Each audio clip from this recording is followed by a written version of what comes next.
Skillibeng rushes to top 10 on YouTube with the release of his official music video for the trending single Wap Wap. The remix of the controversial single, which features Fivio Foreign and French Montana, was released last week and has already been trending across social media and presents a major push for the artist in the US music market. Skillibeng, who goes under the IG handle But Every Day, is a hardcore dancehall artist with gun-centric tracks. His lyrics got the attention of the Prime Minister recently, who called his type of music embarrassing due to the recent ban of a similar lyricist in one of the islands.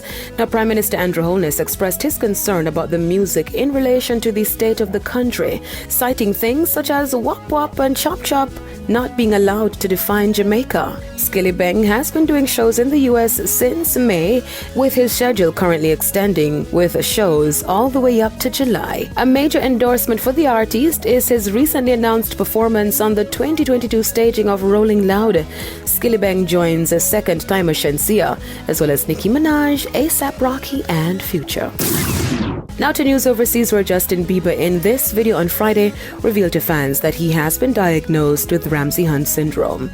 The revelation comes as Justin recently paused his Justice World Tour. As you can probably see from my face, I have this syndrome called Ramsay Hunt syndrome.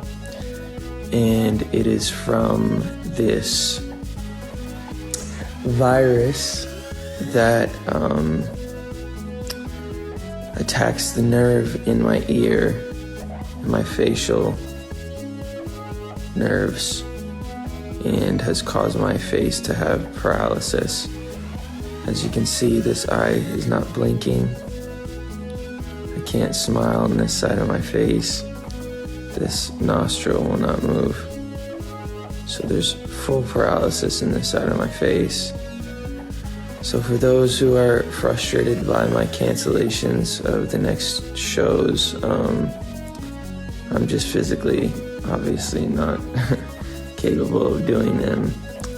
This is pretty serious, as you can see. I wish this wasn't the case, but obviously my body's telling me I gotta slow down. And I hope you guys understand, and I'll be using this time to just rest and relax and get back to 100% so that I can do what I was born to do. The Megastars tour was originally slated to kick off in 2020 and finally got off the track since the COVID-19 pandemic. I'm Date Ryan Gordon reporting for ePrime.